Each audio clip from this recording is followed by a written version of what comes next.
Fuerza sobrehumana. Poderes sobrenaturales.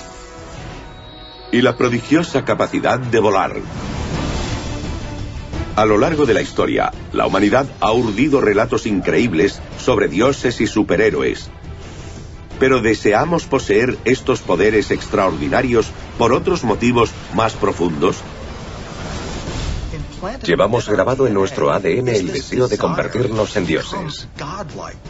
Volar por el aire, nadar en los mares y, sobre todo, ascender a las estrellas. Los humanos fuimos creados a semejanza de los dioses. Formamos parte de ellos. Si los llamados dioses tuvieran poderes increíbles, nosotros también los tendríamos. ¿Las antiguas historias de reyes y héroes divinos tienen su origen en otro mundo? Ahora sabemos que muchos de los poderes sagrados otorgados a los reyes en el pasado seguramente eran alguna tecnología entregada por dioses a nuestros antepasados. Dioses que seguramente eran extraterrestres. Millones de personas por todo el mundo creen que en el pasado nos han visitado seres extraterrestres. ¿Y si fuera verdad? ¿Los alienígenas del pasado nos ayudaron a forjar nuestra historia? ¿Acaso ayudaría eso a explicar nuestra eterna fascinación por las historias de dioses y héroes?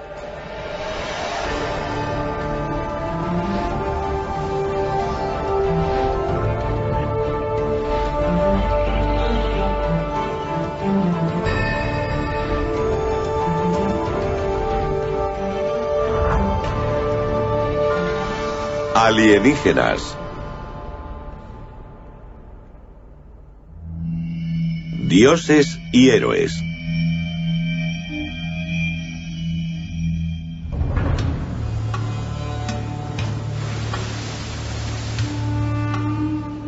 Grecia, isla de Creta. En la meseta de la Siti, a 1 kilómetro sobre el nivel del mar, se encuentra la cueva de Dicte. Este complejo de cavernas abarca cerca de 400 hectáreas. Y los hallazgos arqueológicos han mostrado presencia humana desde hace 6.000 años. Los historiadores creen que los primeros habitantes de la zona vivían dentro de la cueva. Y según la leyenda, todas esas cámaras fueron una vez el hogar de un ser de otro mundo. Zeus, el dios griego del trueno. En la mitología griega, Zeus es el hijo de Cronos, el rey de la primera generación de dioses, conocidos como los titanes. El padre de Zeus, Cronos, no se alegra de tener hijos, porque conoce la profecía de que uno de sus hijos le arrebatará el trono. En cuanto nacen, los engulle. Su madre, Rea, la esposa de Cronos, al temer el desenlace, sustituye al pequeño por una piedra envuelta en los ropajes del niño y se lo da a Cronos, que se lo traga en el acto, y logra ocultar a Zeus en una cueva donde crecerá. En su Teogonía del siglo VIII a.C., el poeta Hesíodo afirma que la cueva donde se ocultaba Zeus se encuentra en estas montañas, y concretamente cerca de la ciudad de Lictos, donde se encuentra la cueva de Dicte. Pero las similitudes entre esta cueva y la de Zeus, descrita en la mitología griega, van más allá. En la antigüedad decían que cuando hablaban de mitología se referían a los hechos del pasado no documentados. Según los mitos griegos, el pequeño Zeus se alimentó de una mezcla de miel y leche de las ubres de una cabra. A principios del siglo XX, una cámara de la cueva de Dicte fue identificada por los lugareños como el lugar de nacimiento de Zeus. Y cuando fueron los arqueólogos, descubrieron un altar con los restos de numerosas ofrendas, entre ellas miel y leche de cabra. Los restos se remontan a hace 4.000 años, el mismo periodo en que tienen lugar los relatos griegos de esa cueva. La cuestión es si, de nuevo, se trata de una coincidencia o no.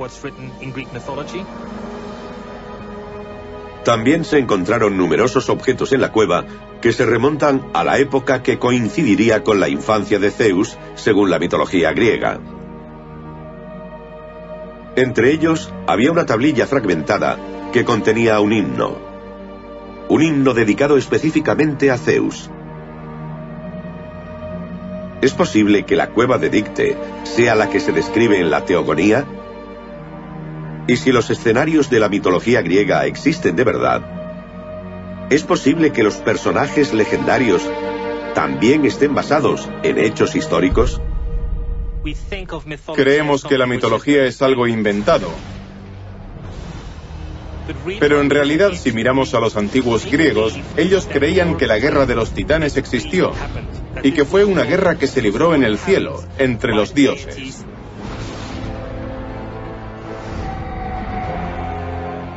En la mitología griega, la guerra de los titanes es una batalla celestial librada entre Zeus y sus hermanos, conocidos como dioses del Olimpo, contra su padre Cronos y los titanes.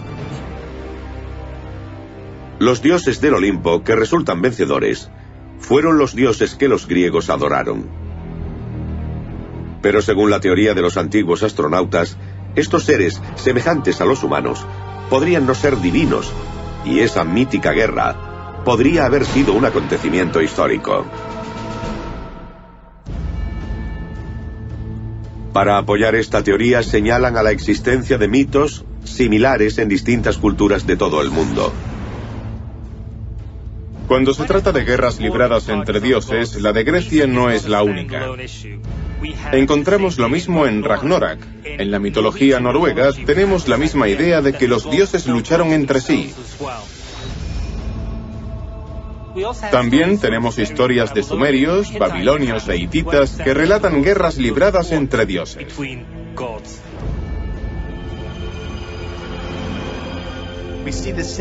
Vemos la misma historia de los titanes desterrados por los nuevos dioses en las epopeyas sumerias de los Anunnakis, que era la cultura original del Irak antiguo.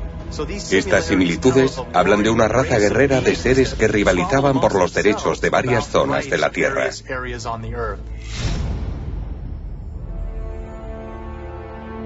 ¿Qué nos dicen las similitudes de estas antiguas historias bélicas que se extendieron por todo el mundo? ¿Acaso describían el mismo hecho histórico? Y si las leyendas y relatos tienen un origen histórico, ¿qué nos diría eso de los increíbles poderes y las armas que supuestamente poseían los dioses? Es muy posible que la guerra de los titanes en la antigua Grecia hable en realidad de una época anterior en la que los extraterrestres libraron algún tipo de batalla. Los antiguos dioses griegos tenían unos cascos que los hacían invisibles. Tenían unos petos que los hacían invulnerables a las armas enemigas. Tridentes que disparaban rayos o sandalias aladas que les daban el poder de volar. Son todos ejemplos de una antigua tecnología alienígena que poseían los dioses griegos. Si los dioses y los monstruos míticos existieron, ¿eran seres extraterrestres, tal como creen los partidarios de los antiguos astronautas? Eso explicaría la enorme popularidad de los dioses, los titanes y los llamados superhéroes en la cultura popular actual. Los personajes y los superhéroes tienen orígenes diversos. Naturalmente extraemos muchas cosas de la mitología y de la literatura, porque son obras tan sólidas y conocidas que se han convertido en arquetipos. Las historias existen en parte porque queremos soñar con esos poderes.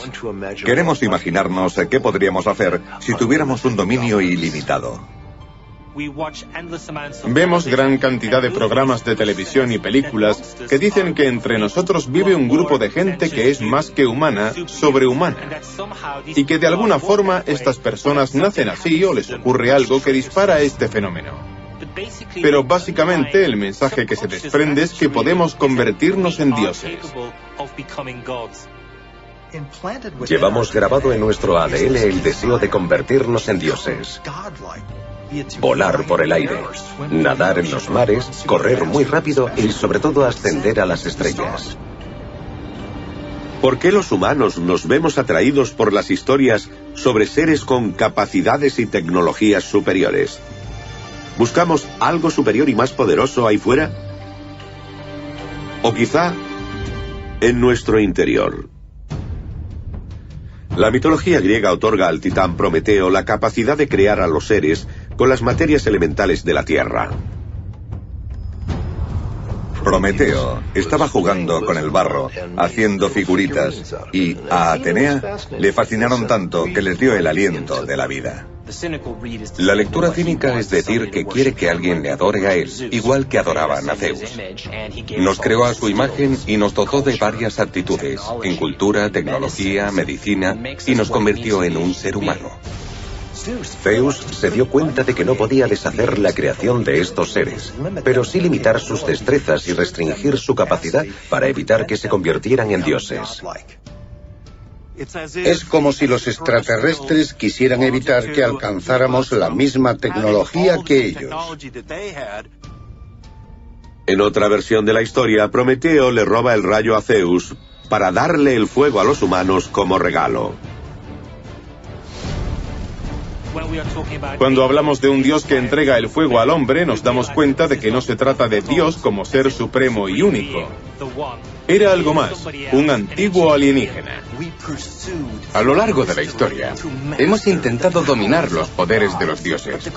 Pero la cuestión es, ¿de dónde salen estas ideas? Y la respuesta es muy sencilla, del contacto con los extraterrestres en un pasado remoto. ¿Los humanos son creación de unos seres alienígenas con poderes extraordinarios? ¿Tenemos un deseo subconsciente de recuperar la conexión con los llamados dioses del pasado, pareciéndonos más a ellos mediante los avances tecnológicos? ¿Y podría explicar eso, los orígenes de las antiguas historias sobre dioses y héroes que se creía poseían poderes extraordinarios? Tal vez la respuesta pueda hallarse cerca del valle griego de Fócida y examinando la leyenda del oráculo de Delfos.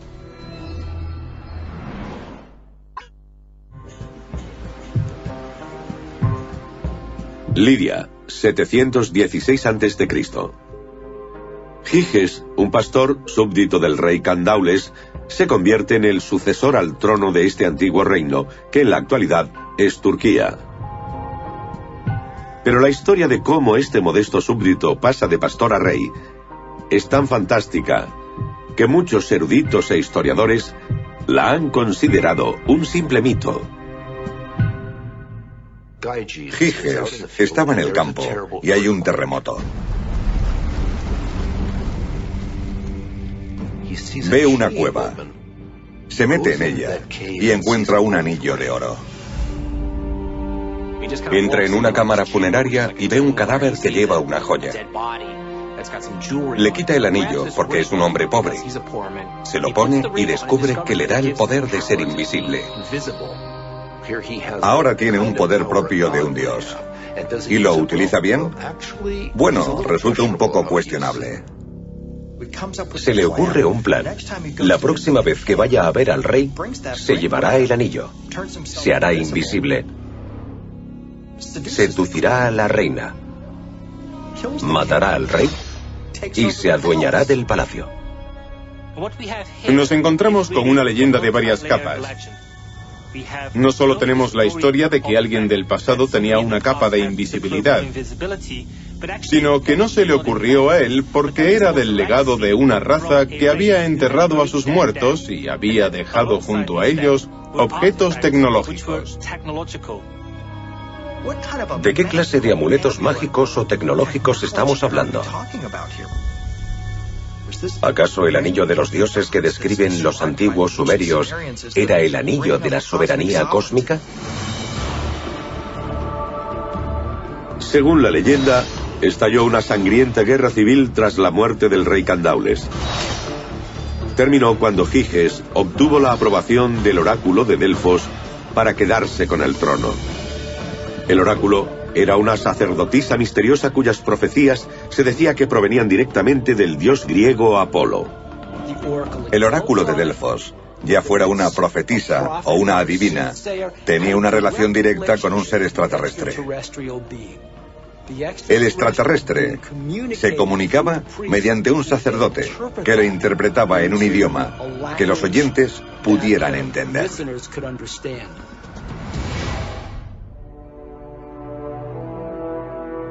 ¿Pero fue un dios quien le consiguió el reino a Giges? ¿O fue Apolo, el hijo de Zeus, un extraterrestre, como creen los partidarios de los antiguos astronautas? ¿Acaso se trata del mismo extraterrestre que guió a Giges hasta el anillo que le permitió hacerse con el poder? Y si es así, ¿podría tratarse de un ejemplo de un alienígena dotando de poderes divinos a un humano para que lleve a cabo algún plan? Cuando leí las historias, como la de Giges de Lidia, que encontró el anillo que le daba la capacidad de hacerse invisible, se me ocurrieron dos cosas. Una, que fuera pura fantasía. Otra, si se trata de otra referencia que nos describe una tecnología que no comprendemos. Porque hoy, investigadores de la Universidad de Duke están intentando desarrollar una capa de invisibilidad. El profesor de ingeniería de la Universidad de Duke, David R. Smith, es el director del Centro de Metamateriales y Plasmónicos Integrados. Durante la última década, él y su equipo están trabajando para crear metamateriales, o materiales artificiales que no se encuentran en la naturaleza. Igual que un cristal puede controlar la curvatura de la luz, Smith quiere demostrar que pueden construirse ciertos materiales artificiales para hacer invisibles los objetos. Esta es una muestra de metamaterial. La forman una serie de trozos de placa de circuitos, cortados y vueltos a unir. Y sobre cada placa hay unas pequeñas piezas de cobre, que son circuitos diminutos. Y cada uno tiene una respuesta concreta a la radiación electromagnética. Y la combinación de estos patrones, además de su forma, nos da algo que podríamos llamar una capa de invisibilidad. La idea es que haga invisible lo que hay debajo de ella y la capa también lo sea. En la actualidad, el dispositivo solo hace desaparecer objetos a frecuencias de microondas. Pero el Dr. Smith cree que pronto esta tecnología también conseguirá que los objetos sean invisibles al ojo humano. Solo durante los últimos 2 años hemos llevado a cabo experimentos que demuestran que algunas de las ideas de la capa transitan al espectro visible, rojo, verde y azul. Esos experimentos se están haciendo ahora. Algún día tendremos capas de invisibilidad que podremos llevar. Y creo que ese día llegará porque la ciencia y la ciencia especulativa van de la mano. La ciencia crea un punto base y la ciencia especulativa lo empuja hacia el futuro. Y así es como avanza la tecnología. ¿Una capa de invisibilidad? Aunque aún en desarrollo, investigadores de Japón han diseñado un sistema de camuflaje óptico que hace que un material reflectante especial parezca que desaparece junto con la persona que lo lleva. Así pues, estamos más cerca de conseguir una capa de invisibilidad completamente funcional como la que se describía en la historia de Giges. Podría significar que otros artilugios que nos parecen de fantasía, como las alfombras voladoras y las varitas mágicas, también tuvieran una base científica. Y si es así, ¿es posible que los utilizaran en el pasado los visitantes extraterrestres? Solo por el hecho de que estemos trabajando en estas tecnologías en la actualidad, eso no significa que seamos los primeros en hacerlo. Porque encontramos muchas referencias en textos antiguos que describen dispositivos con los que es posible hacerse invisible. Gran parte de nuestras historias tienen que ver con el hecho de que la magia puede ser ciencia en otra época. Si se pudiera demostrar que las historias legendarias como la del rey Giges son reales, ¿qué ocurriría con las demás historias fantásticas, como la de los dioses y los titanes? Hisarlik, Turquía. En este yacimiento arqueológico se encuentran las ruinas de Troya, un lugar que la mayoría de científicos consideró un mito, hasta que Heinrich Schliemann desenterró sus restos en 1871. Aquí, en el siglo XII a.C., la antigua ciudad griega era el centro de la guerra troyana. Una batalla descrita en la Ilíada de Homero. Según el poema épico, la diosa Atenea da al rey Diomedes el poder de la visión divina durante la guerra para que pueda ver como los dioses. Atenea desciende para ayudar a los griegos. Encuentra a Diomedes y le dice que le ayudará despojándole de la niebla que hay en sus ojos, porque como ser humano no sabe lo que ocurre. Solo ves la batalla, pero cuando te despoje de la niebla podrás ver lo que ocurre en realidad, y es que los dioses también están luchando. El rey Diomedes ve que Ares, el dios de la guerra, está de parte de su enemigo Héctor. Y aunque el propósito de su visión es no atacar a los dioses, eso es lo que hace. La pregunta que se desprende es la siguiente: ¿los dioses tenían esa capacidad? ¿Eran sobrehumanos como nosotros deseamos ser? ¿O tenían una tecnología que les permitía hacer esas cosas? Diomedes y el poder de los dioses de ver más allá parecen pura fantasía. Pero una visión potente también se está haciendo realidad gracias a los avances en la espectrometría. Los espectrómetros son aparatos usados para medir las propiedades de la luz y del amplio abanico del espectro electromagnético que supera la capacidad del ojo humano. En la actualidad, mientras desarrollamos las capas de invisibilidad, también desarrollamos la tecnología para ver mediante esos aparatos. La tecnología la impulsan las necesidades de la sociedad más que cualquier otra cosa. Pero los mitos nos inspiran y representan una parte de la imaginación, que es lo que necesitamos para idear la próxima generación de tecnologías. Si sueño que puedo ir a otra galaxia, tarde o temprano terminaré yendo a esa otra galaxia. Somos los retoños de los dioses y todas esas cosas están en nuestro cerebro. Creemos que somos muy poderosos.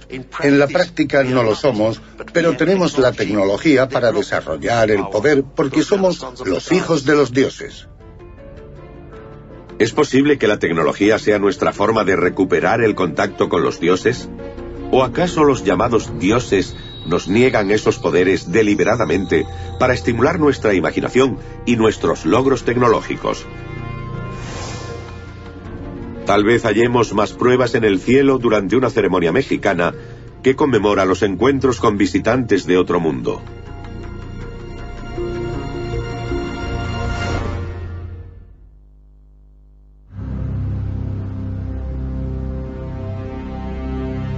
Veracruz, México.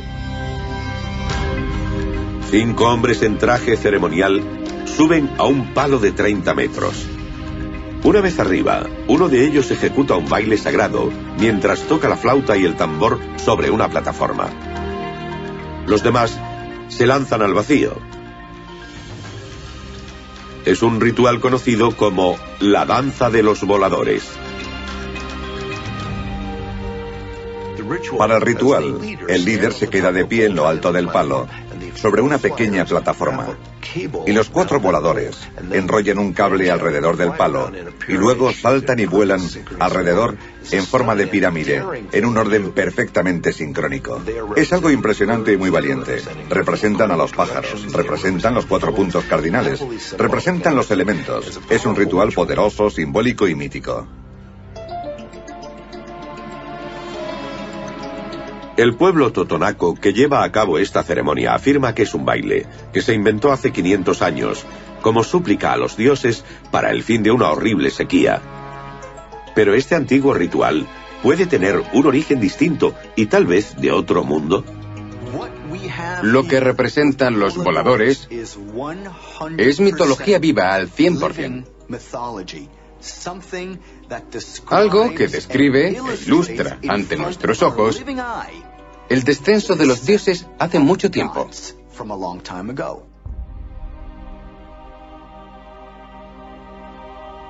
El tema del descenso de los dioses es uno de los más antiguos.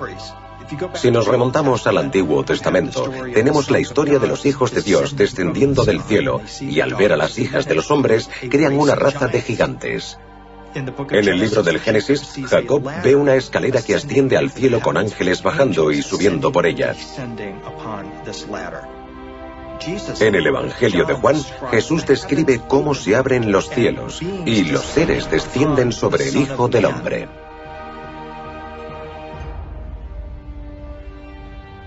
Para los partidarios de la teoría de los antiguos astronautas, el ritual de los voladores es una representación de un encuentro con visitantes alienígenas en un pasado remoto. Creen que los extraterrestres se posaron en las cimas de las montañas de la región de Palpa, en Perú, hacia el año 500 después de Cristo. Salieron de la nave y bajaron a la Tierra siguiendo una espiral. El ritual de los voladores era muy tecnológico en cuanto al descenso de estos seres desde el cielo. Y el círculo significa la llegada de los dioses.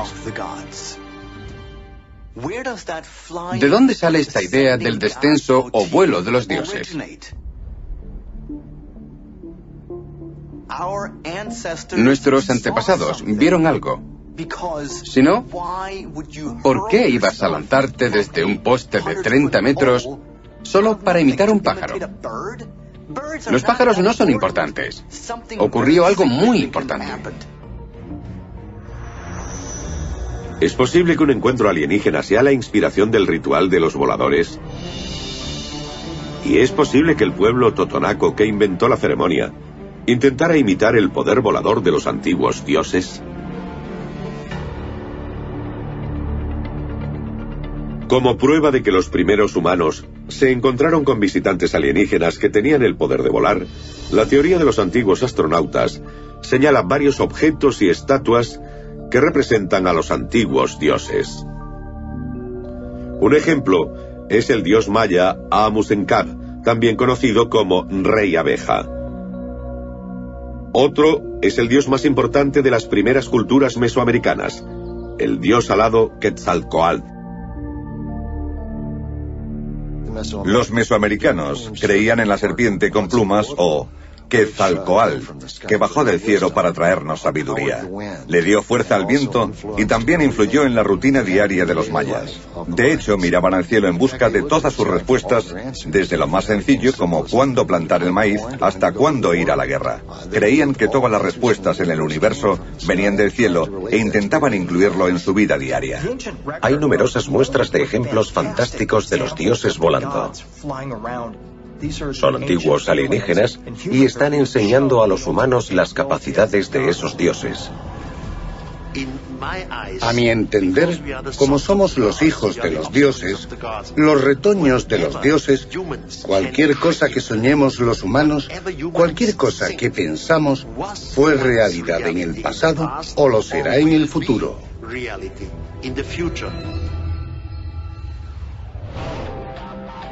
31 de julio de 2003. El Canal de la Mancha. Felix Baumgartner se convierte en la primera persona en cruzar este brazo de mar de 35 kilómetros de ancho en caída libre, utilizando un ala de fibra. Pero este temerario australiano solo es uno de tantos que ha usado trajes alados para emular el vuelo mediante la caída libre.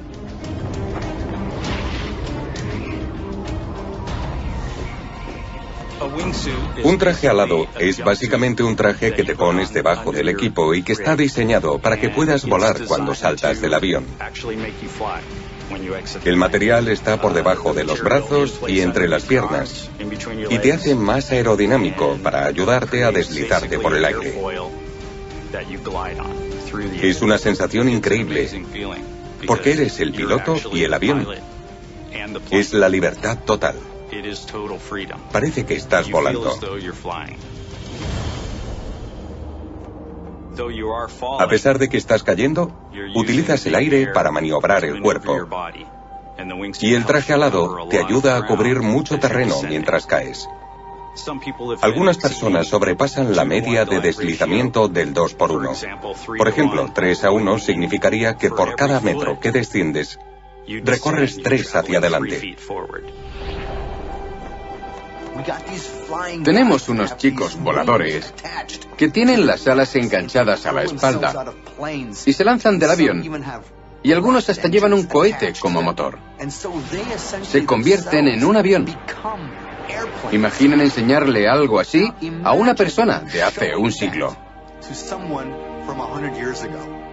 Esa persona se quedaría alucinada por lo que está viendo, sin entender que se debe a la tecnología. Solo con nuestro cuerpo no podemos volar. No tenemos alas, pero por supuesto tenemos la fantasía y tenemos la tecnología para desarrollar las alas para que podamos volar. Conseguir volar ha sido una de las búsquedas más deseadas de toda la historia de la humanidad. ¿Por qué? Porque con el vuelo puedes alcanzar el reino de los dioses.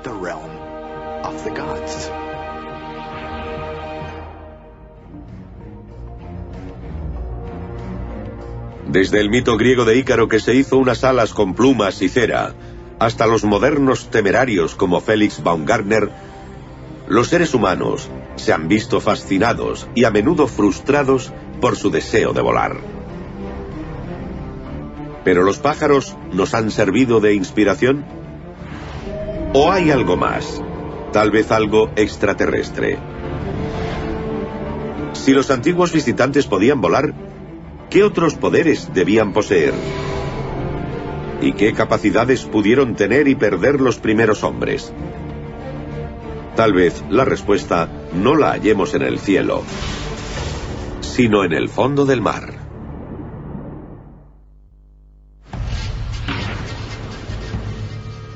Cabos Union, Grecia. En la punta, rodeadas de mar por tres lados, se alzan las ruinas del templo de Poseidón, construido en el 440 a.C.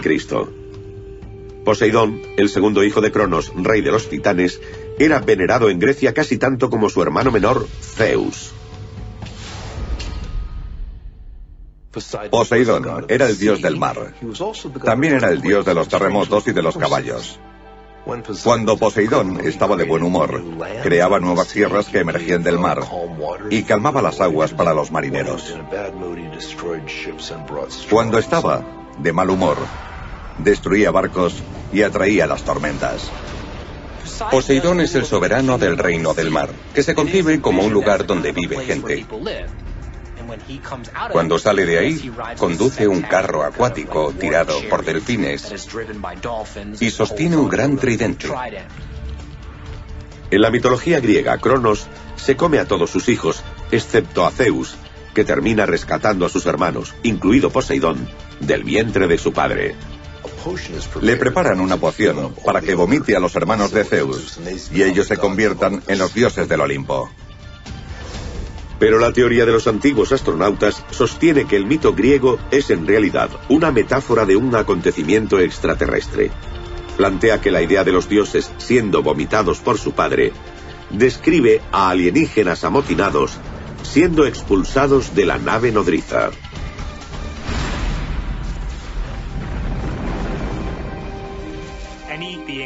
Cualquier ser que haya sido tragado por una criatura viva no puede sobrevivir 3 días. Moriría por falta de aire y empezaría a descomponerse. Por eso no se trata de una criatura, sino de otra cosa. Podría haber sido un objeto hecho por el hombre o de origen extraterrestre. Se produjo un motín. Algunos extraterrestres mantuvieron relaciones sexuales con las preciosas mujeres terrícolas. No podían hacerlo. Y uno de los extraterrestres que no pudo volver a la nave nodriza se llamaba Poseidón. Poseidón se enamoró de una preciosa humana y la dejó embarazada. Poseidón se casa, tiene un hijo y tiene nietos. Tiene una casta de ninfas marinas. Todos ellos, presuntamente, vivían en este lugar. Poseidón tenía el poder de las profundidades del lugar desconocido. Si miramos el mar, vemos una superficie y te das cuenta de que hay un mundo entero debajo que sugiere poderes más allá de lo que podemos ver. Entre las criaturas míticas asociadas con Poseidón están los telquines, una raza de avanzados niños pez. Estos seres humanoides podían vivir tanto dentro como fuera del agua. Son maestros de la tecnología y parecen encajar con los dioses pez de la antigua Sumeria que trabajaban para Enki, el gran dios de la alquimia, la tecnología y la herrería. Los telquines están en una especie de territorio sombrío de los seres monstruosos, entre dioses y humanos. Son de ese tipo de figuras que no son dioses ni seres humanos. Hay una historia sobre la versión romana de Zeus, Júpiter, que intenta destruirlos. No sabemos si consiguió destruirlos a todos, pero es posible por su relación con la magia.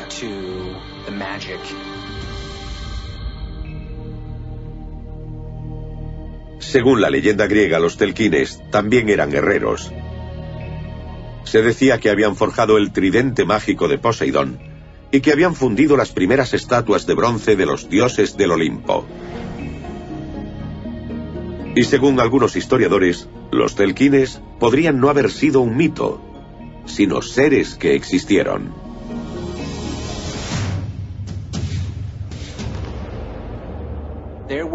Les llamaban telquines. Tenemos pruebas de la existencia de esos seres. Eran griegos que tenían tareas y aptitudes especiales como la metalurgia, la herrería, etc. Es imaginable que seres como los telquines podrían no ser seres mitológicos, sino gente real. Tal como vemos ahora a los griegos y a los romanos, sería como ellos veían las historias de la Ilíada. Tenemos historias de los telquines y de que podían sobrevivir bajo el agua durante un tiempo ilimitado. ¿Cómo es posible, a menos que tengas acceso a algún tipo de tecnología? Una empresa israelí está desarrollando un sistema de agallas artificiales que permita a los humanos respirar el oxígeno del agua sin necesidad de botellas. Teóricamente, se podrá permanecer bajo el agua por tiempo ilimitado.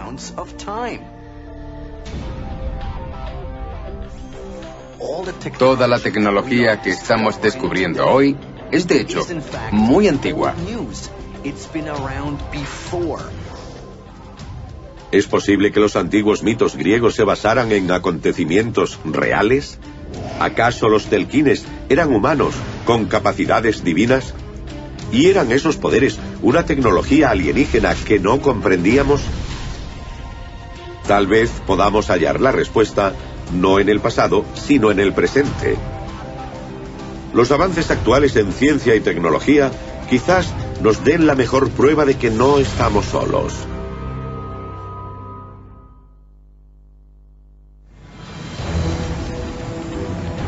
La capacidad de volar, de moverse bajo el agua y de viajar al espacio y explorar el universo. En su día fueron ideas imposibles. Se creía que eran pura ciencia ficción o mito. Pero los continuos avances de la humanidad en tecnología han hecho que la palabra imposible sea prácticamente obsoleta.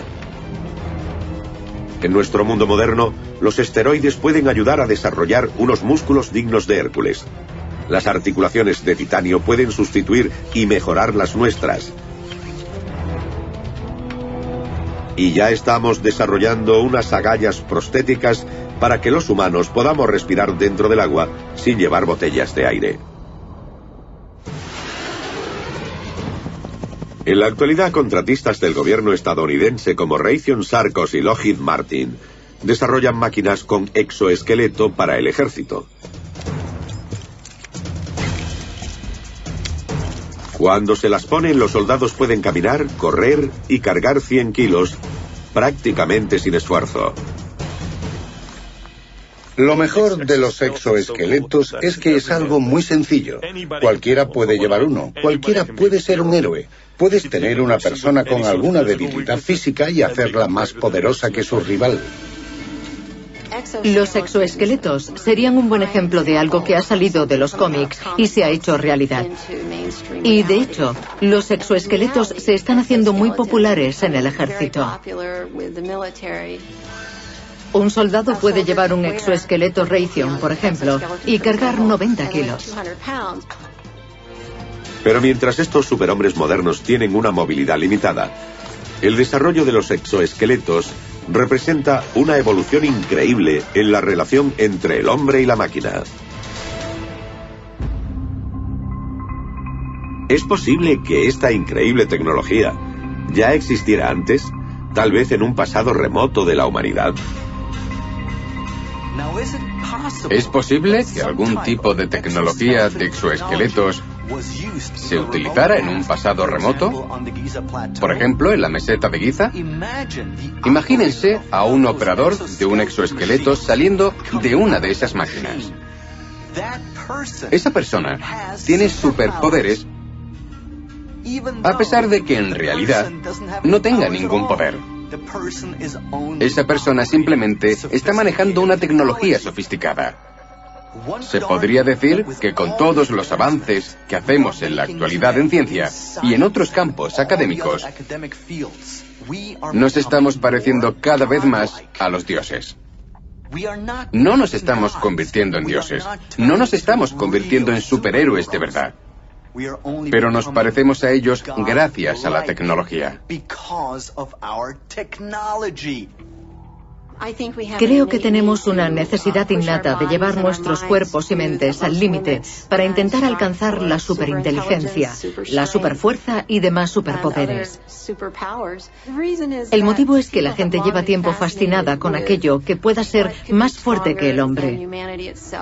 Y si no es humano, tiene que ser otra cosa, ya sea un dios o un extraterrestre. Pero con todos sus logros científicos, es posible que el hombre se esté haciendo cada vez más vulnerable, lo que podría tener consecuencias terribles. Se cuentan muchas historias de simples mortales que ascienden y se convierten en soberanos, en dioses u otras posiciones de mucho poder. A menudo, estos personajes se corrompen. Y las historias sobreviven y se cuentan una y otra vez durante mucho tiempo, a pesar de que los implicados ya hace tiempo que han muerto, para enseñarnos que el poder corrompe y que hay que tener cuidado con lo que deseamos y vigilar cuando tenemos poder, porque podría hacernos daño. Casi la mitad de nuestras historias hablan de una tecnología descontrolada o del lado oscuro de la tecnología. Cuando hablas de superpoderes, cuando hablas de esta transformación, todo tiene un precio, y siempre tienes que sopesar si el precio vale la pena o es necesario hacerlo por un bien mayor. A veces no lo es, a veces el precio que pagas es demasiado. ¿Es posible que todos los logros científicos del hombre sean verdaderos ejemplos de una tecnología emergente? ¿El deseo de tener superpoderes y rasgos heroicos lo llevamos escrito en el ADN? ¿Acaso los humanos nos estamos poniendo al día con las capacidades de los seres que ya estuvieron aquí antes? ¿Eran dioses? ¿O eran, como creen algunos, antepasados alienígenas que vivieron hace miles de años, que poseían poderes y habilidades muy avanzados? Quizás nos lo digan el tiempo y los avances de la tecnología. O tal vez lo entendamos todo cuando ellos regresen.